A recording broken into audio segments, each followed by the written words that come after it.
Hello everyone, আশা করি আপনারা সবাই ভালো আছেন। আজকে আমরা কন্ট্রোল সিস্টেম ইঞ্জিনিয়ারিং ল্যাবের 3 নাম্বার এক্সপেরিমেন্ট দেখব। এর আগের 1 নাম্বার এক্সপেরিমেন্টে আমরা দেখেছি কিভাবে কোনো একটা ট্রান্সফার ফাংশনকে ম্যাথল্যাবে রিপ্রেজেন্ট করা যায়। 2 নাম্বার এক্সপেরিমেন্টে আমরা দেখছি যে কিভাবে ট্রান্সফার ফাংশন থেকে আমরা তার পোলস, জিরোস এবং গেইন বের করতে পারি। আজকে আমরা দেখব যে কিভাবে পোলস, জিরোস এবং গেইন কে ইউটিলাইজ করে আমরা ট্রান্সফার ফাংশন পেতে পারি। তো আজকে হচ্ছে experiment number 3। Experiment number 3 number এক্সপেরিমেন্টের নেম হচ্ছে how to obtain a transfer function from given poles, zeros and gain using MATLAB. তার মানে আমার পোল দেয়া থাকবে, জিরো দেয়া থাকবে এবং গেইন দেয়া থাকবে। সেখান থেকে আমাকে কি করতে হবে? আমার ট্রান্সফার ফাংশনটা বের করতে হবে। তো একই রকম খুবই সিম্পল একটা এক্সপেরিমেন্ট, আপনারা দেখলেই খুব সহজে বুঝতে পারবেন। জাস্ট একটা সিম্পল কমান্ডের মাধ্যমে আমরা সেই আমার ট্রান্সফার ফাংশনটা বের করে ফেলতে পারি। তো আমি ম্যাথল্যাবে ফিরে যাই।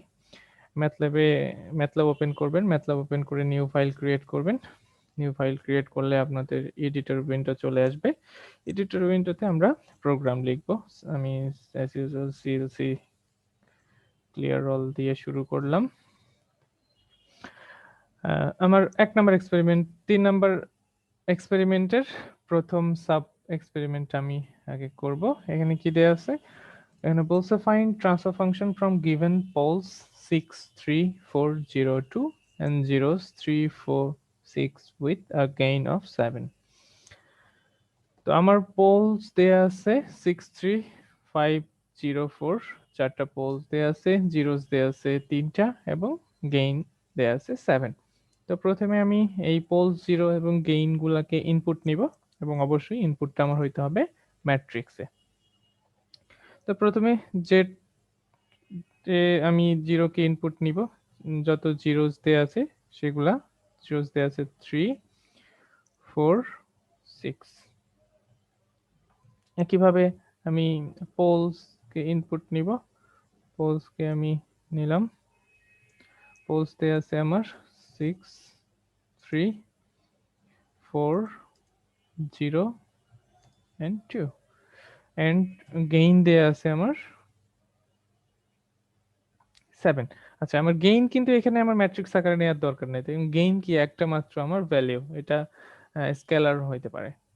তো আমি গেইনকে স্কেলার হিসেবে নিলাম।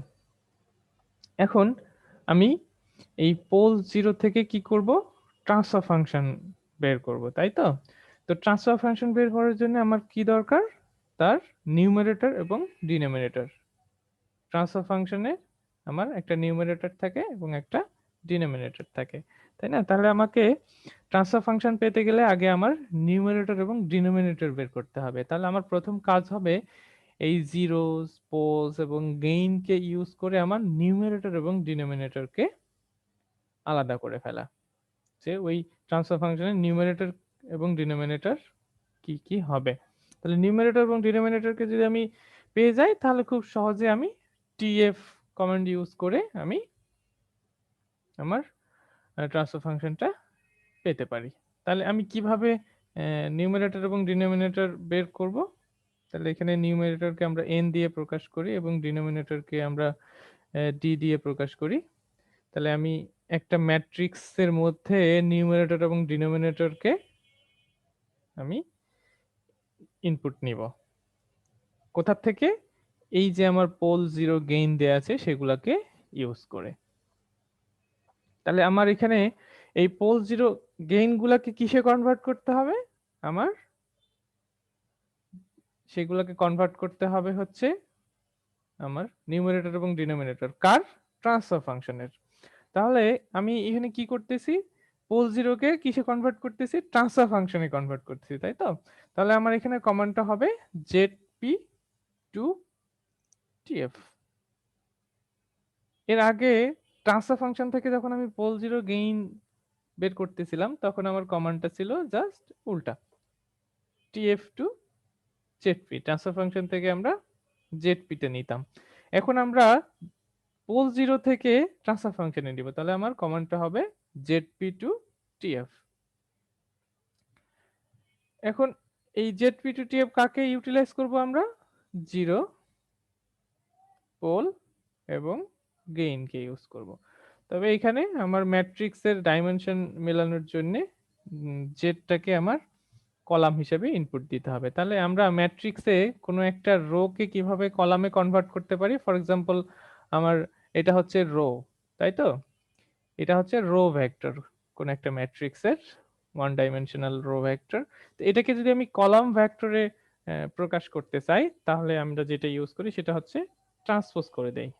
তাহলে ট্রান্সপোজ করলে কি হয়? ট্রান্সপোজ করলে একটা ম্যাট্রিক্সের রো গুলো কলাম হয়ে যায়, কলামগুলো রো হয়ে যায়। তাই তো? ট্রান্সপোজ করা যায় কিভাবে? এই যে প্রাইম যে সাইনটা আছে, প্রাইম সাইনের মাধ্যমে ট্রান্সপোজ করে দেওয়া যায়। তাহলে আমার ম্যাট্রিক্সের ডাইমেনশন মেলানোর জন্য আমি আমার যে জিরোস ভেক্টর বা জিরোস ম্যাট্রিক্স, সেটাকে আমি ট্রান্সপোজ করে কলাম ম্যাট্রিক্স বা ভেক্টরে আমি পরিণত করলাম। এরপর আমার কাজ হবে এই যে ট্রান্সফার ফাংশনকে ইউজ করে, সরি, আমার এই নিউমারেটর এবং ডিনোমিনেটরকে ট্রান্সফার ফাংশনে আউটপুট দেখানো। তাহলে আমরা ট্রান্সফার ফাংশনকে জি দিয়ে যদি লিখি, তাহলে জি ইকুয়ালস টু কি হবে? টিএফ।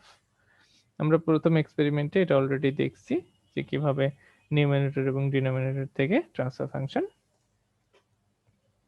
বের করা হয়। তাহলে এখানে আমি এই নিউমারেটর এবং ডিনোমিনেটরকে ইউটিলাইজ করে সেটাকে ট্রান্সফার ফাংশনে রিপ্রেজেন্ট করব। তো এটাকে আমি সেভ করে নিব। সেভ করার জন্য আমি এটাকে কি নামে সেভ করব? আমার 3 নম্বর এক্সপেরিমেন্ট exp3 দিয়ে আমি সেভ করে নিলাম। ওকে, এবার আমি রান করে দেখি।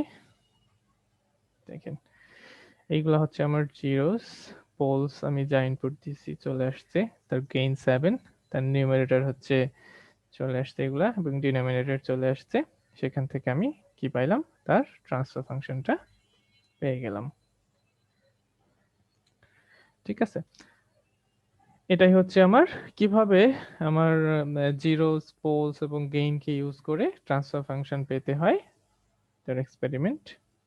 খুব সিম্পল, সহজে আমরা প্রথমে আমাদেরকে কি করে নিতে হবে? পোল, জিরোস এবং গেইনকে ট্রান্সফার ফাংশনের নিউমারেটর এবং ডিনোমিনেটরে কনভার্ট করে নিতে হবে, এবং সেই নিউমারেটর এবং ডিনোমিনেটরকে ইউজ করে আমরা পরে ট্রান্সফার ফাংশন আউটপুটে দেখব।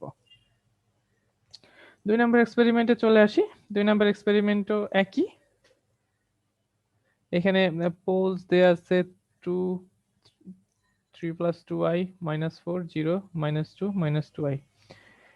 জিরোস দেয়া আছে 0, মাইনাস 1, 4, মাইনাস 4। আমি এখানে এডিট করে নিচ্ছি। জিরোস দেয়া আছে 0, মাইনাস 1, 4, মাইনাস 4। আমার পোলস দেয়া আছে 2 নম্বর এক্সপেরিমেন্টে, পোলস দেয়া আছে 2, 3 প্লাস 2i, কমপ্লেক্স পোল দেয়া আছে minus 4, 0, minus 2, minus twice i। Gain দেয়া আছে আমার 2। একই, আমার পরবর্তী এই কমান্ড দুইটা আনচেঞ্জ থাকবে, আমার শুধু পোল 0 গেইন চেঞ্জ হবে। আমি সেভ করে নিলাম। এবার এটাকে রান করব। আমার ট্রান্সফার ফাংশন চলে আসলো। খুবই সহজ একটা এক্সপেরিমেন্ট। এবার 3 নম্বরে যদি চলে আসি, 3 নম্বরে আমার পোলস দেয়া আছে অনেকগুলা, কমপ্লেক্স পোল দেয়া আছে, জিরোস দেয়া আছে, দেখি জিরোস দেয়া আছে কমপ্লেক্স, আচ্ছা, মাইনাস 0.8 প্লাস 0.43। আচ্ছা, এখানে জে দেয়া আছে, হ্যাঁ, এখানে কিন্তু আই দেয়া নাই, জে দেয়া আছে। আমরা ইলেকট্রিক্যালে জে এবং আই দুটা দিয়েই আমরা কমপ্লেক্স নাম্বারকে প্রকাশ করি। বিশেষ করে আমাদের আই দিয়ে আমরা আমার কিসে কাকে আমরা রিপ্রেজেন্ট করি, কারেন্টকে রিপ্রেজেন্ট করি, এই জন্য কমপ্লেক্স নাম্বারকে সাধারণত জে দিয়ে প্রকাশ করা হয়। ঠিক আছে, কিন্তু আপনারা ম্যাথল্যাবে যখন লিখবেন তখন সেটাকে আই আকারে লিখবেন। তারপর ম্যাথমেটিক্সে কমপ্লেক্স নাম্বারকে আমরা আই দিয়ে রিপ্রেজেন্ট করি। পরের জিরো হচ্ছে -0.8 -0.43i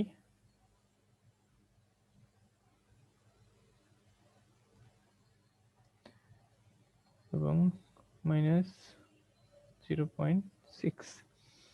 এই তিনটা আমার জিরোস দেয়া আছে, পোলস দেয়া আছে -3.2 plus 7.8 i -3.2 -7.8 j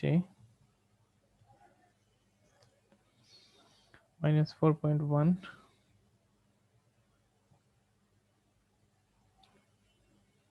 plus 5.9i minus 4.1 sorry 1 minus 5.9i এবং minus 8। এখানে আমার গেইন দেয়া আছে 0.5। ওকে, আমি পোল জিরো গেইন গুলাকে লিখলাম, এবার সেভ করব, রান করব।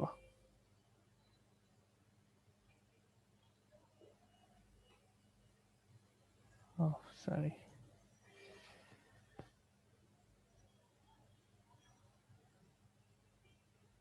3.2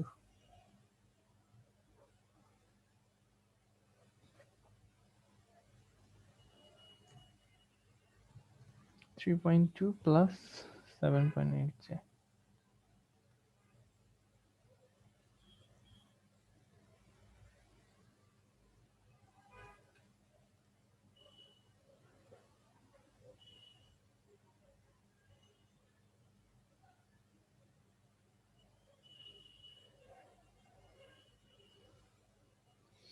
ওকে, আমার ট্রান্সফার ফাংশন চলে আসছে।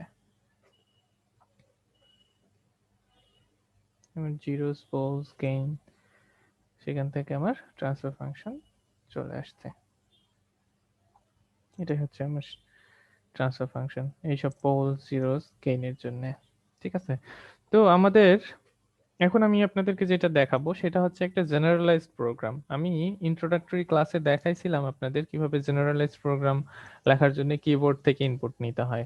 যেমন আমি এই তিনটা এক্সপেরিমেন্ট, এই 3 নাম্বার এক্সপেরিমেন্টে তিনটা ভিন্ন ভিন্ন ভ্যালুর জন্য আমি যখন এক্সপেরিমেন্ট করতেছিলাম, আমার প্রত্যেকবার কোডিং এ কি করতে হচ্ছিল, জিরো চেঞ্জ করতে হচ্ছিল, পোল চেঞ্জ করতে হচ্ছিল, গেইন চেঞ্জ করতে হচ্ছিল, তাই না?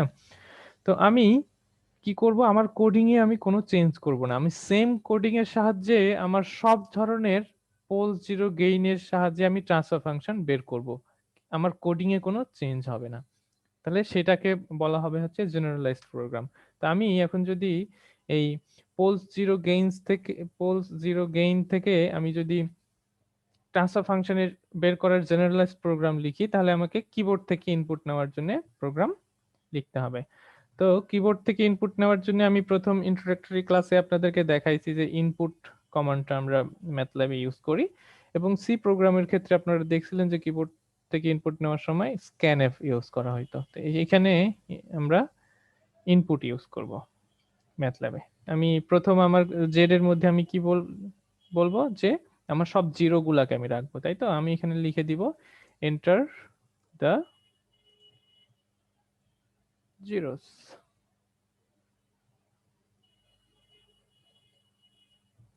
তাহলে আমি প্রথমে জেড এর মধ্যে আমি জিরোস গুলাকে ইনপুট নিব, পি এর মধ্যে কাকে ইনপুট নিব, পোল গুলাকে। তাহলে একইভাবে ইনপুট কি লিখব, এন্টার দ্য পোলস। কে এর মধ্যে আমি কাকে ইনপুট নিব, গেইন কে। তাহলে এখানে আমি দিব সরি যে এন্টার দ্য গেইন। ওকে, তার মানে জেড এর মধ্যে আমি কি কি এন্টার করব, সব জিরোস। পি এর মধ্যে আমি যে পোল গুলা এন্টার করব সেটা পি এর মধ্যে স্টোর হবে, এবং আমি যে গেইনকে ইনপুট দিব সেই গেইনটা কে এর মধ্যে আসবে। তাহলে দেখেন এখানে কিন্তু কোনো নির্দিষ্ট পোল জিরো গেইন নাই। আমি প্রত্যেকবার যখন প্রোগ্রাম রান করব তখন আমার কাছ থেকে চাওয়া হবে যে আপনার যেই প্রোগ্রাম আপনি রান করতে চাচ্ছেন বা যেই পোল জিরো গেইন থেকে ট্রান্সফার ফাংশন বের করতে চাচ্ছেন সেটাকে ইনপুট দেন। ঠিক আছে, আমি কিবোর্ডের সাহায্যে ইনপুট দিব এবং আমার সেই পোল জিরো গেইন থেকে ট্রান্সফার ফাংশন চলে আসবে। তো আমি সেভ করি, কিন্তু আমার এই কোডিং এ কোনো চেঞ্জ হবে না। আমি ভিন্ন ভিন্ন প্রোগ্রাম রান করব কিন্তু কোডিং থাকবে সেম। তাহলে এটাকে আমি সেভ করলাম, এবার রান করি। তো এটার সাহায্যে আমি প্রথম 1 নাম্বার এক্সপেরিমেন্টটা করে দেখি। ঠিক আছে, 1 নাম্বারের এক্সপেরিমেন্টে আমার জিরোস দেয়া আছে। আমার প্রথমে আমি রান করলাম, কি আসছে বলছে যে এন্টার দা জিরোস। আমি এখানে যা লিখবো এখানে তাই দেখাবে। তাহলে এন্টার দা জিরোস, জিরোস এন্টার করতে বলছে। এখন আমাকে এই জিরোস গুলা কার মধ্যে রাখতে হবে, ম্যাট্রিক্স এর মধ্যে রাখতে হবে। তাহলে ম্যাট্রিক্স এর মধ্যে রাখার জন্য আমি কি করব, ম্যাট্রিক্স নিব, একটা থার্ড ব্র্যাকেটের মাধ্যমে ম্যাট্রিক্স নিব এবং সেখানে আমি আমার জিরোস গুলাকে রাখবো। আমার জিরোস কি দেওয়া আছে, 3 4 6। এন্টার দিব, এন্টার দিলে প্রথম লাইন এক্সিকিউশন হয়ে গেল। আমি যা জিরোস ইনপুট দিলাম সব জেড এর মধ্যে স্টোর হয়ে গেল। এবার আমাকে কি ইনপুট দিতে হবে, কি বলছে, এন্টার দ্য পোলস। আমার পোলস দেওয়া আছে 63402। আমাকে আবারও ম্যাট্রিক্স এর মধ্যে ইনপুট নিতে হবে 63402। আমি এন্টার দিব, আমার পোলস গুলো আমার পি এর মধ্যে স্টোর হয়ে গেল। এবার আমাকে কি বলছে, গেইন। গেইন কিন্তু আমার এখানে ম্যাট্রিক্স আকারে না নিলেও চলবে, আমার 7। তারপর আমি এন্টার দিলেই আমার প্রোগ্রামটা বাকি দুইটা লাইন এক্সিকিউশন হবে। তাহলে বাকি দুইটা লাইন এক্সিকিউশন হলে আমি কি পাবো, তার ট্রান্সফার ফাংশন। এই যে দেখেন ট্রান্সফার ফাংশন চলে আসছে। ঠিক আছে, এটা একটা 1 নাম্বার এক্সপেরিমেন্ট করলাম। আমি 2 নাম্বার এক্সপেরিমেন্ট করে দেখি। আমি কিছুই করবো না, এখানে কিন্তু কোনো চেঞ্জ করতেছি না। 1 নাম্বার এক্সপেরিমেন্ট হয়ে গেল, এবার আমি আবারও রান করব। আবারও আমার কাছ থেকে জিরোস চাওয়া হচ্ছে। এভাবে 2 নাম্বার এক্সপেরিমেন্টের জিরোস দিব। 2 নাম্বার এক্সপেরিমেন্টের জিরোস হচ্ছে 0 -1 4 -4। এন্টার দিব, এন্টার দিলে জিরোস গুলা জেড এর মধ্যে স্টোর হয়ে গেল। পোল আমার দেয়া আছে 2 3 + 2i -4 0 -2 -twice i। আমি এন্টার দিব, আমার পোলস গুলা পি এর মধ্যে স্টোর হয়ে গেল। এবার কি চাচ্ছে, এন্টার দ্য গেইন। আমার এখানে গেইন দেওয়া আছে 2 দিয়ে আমি এন্টার দিব। তাহলে বাকি দুই লাইন, আমি এই প্রত্যেকটা লাইনে আমার কাছ থেকে ইনপুট চাবে। 3টা ইনপুট দেওয়ার পরে এন্টার দিলে আমার বাকি দুই লাইন এক্সিকিউশন হবে। বাকি দুই লাইন এক্সিকিউশন হওয়া মানে আমার সেখান থেকে ট্রান্সফার ফাংশন চলে আসবে। দেখেন 2 নাম্বার এক্সপেরিমেন্টে ট্রান্সফার ফাংশন চলে আসছে। ঠিক আছে, আমি কিন্তু কোডিং এ কোনো চেঞ্জ করি নাই। তাহলে কোন একটা কোডিং এর মাধ্যমে আমি যদি সব ধরনের সেম ক্যাটাগরির প্রোগ্রাম রান করতে পারি তাহলে সেটাকে বলা হয় হচ্ছে জেনারেলাইজ প্রোগ্রাম। আমি এরপরে আমার দুইটা এক্সারসাইজ দেয়া আছে। আমি এক্সারসাইজের 1 নাম্বারটা আপনাদেরকে যদি রান করে দেখাই তাহলে সেম কোডিং দিয়েই কিন্তু আমার হবে। দেখেন এখানে জিরোস দেয়া আছে 3 4 3 4 -5। এন্টার। আমার পোলস দেয়া আছে 5 6 -7 1। সরি 6 এটা নাই, 6 5 6 -7 1 এবং গেইন দেয়া আছে 4। তাহলে আমি তারপরে যদি এন্টার দিই, দেখেন আমার এক্সারসাইজেস 1 নাম্বারেরটাও রান হয়ে গেল। তাহলে এই সেম কোডিং এর সাহায্যে আমি সব ধরনের পোল জিরো গেইনের প্রোগ্রাম করতে পারবো। সব ধরনের আপনার যেই পোল জিরো গেইনে দেয়া থাক না কেন, সেম কোডিং এর সাহায্যে আমি সেই ট্রান্সফার ফাংশন বের করতে পারবো। এই জন্য যেহেতু সেম কোডিং এর সাহায্যে আমরা সব এক ক্যাটাগরির ট্রান্সফার ফাংশন বের করতে পারতেছি বা প্রোগ্রাম রান করতে পারতেছি, এই জন্য এই প্রোগ্রামটাকে বলা হচ্ছে জেনারেলাইজড প্রোগ্রাম। আর এই জেনারেলাইজড প্রোগ্রামের মাধ্যমে আমরা সব ধরনের পোল জিরো গেইনস থেকে আমরা ট্রান্সফার ফাংশন বের করতে পারবো। তো এরকম আপনারা সব ধরনের প্রোগ্রামই কিবোর্ড থেকে ইনপুট নিয়ে জেনারেলাইজড প্রোগ্রাম লিখতে পারেন। তো আশা করি আপনারা সবাই বুঝতে পারছেন। এরপরে আপনারা বাকিটাও করবেন। এরপরে আপনারা নিজেরাও পোল জিরো গেইন ধরে নিয়ে প্রোগ্রাম রান করবেন, তাহলে আপনাদের কনসেপ্ট আরো ক্লিয়ার হবে। আপনারা যত বেশি প্র্যাকটিস করবেন এই বিষয়গুলা, তত বেশি আপনাদের স্কিল ডেভেলপ হবে এবং আপনারা ভালো মতো বুঝতে পারবেন। তো আশা করি আপনারা সবাই বুঝতে পারছেন। আজকের লেকচার এখানে শেষ করতেছি। সবাই ভালো থাকবেন, সুস্থ থাকবেন।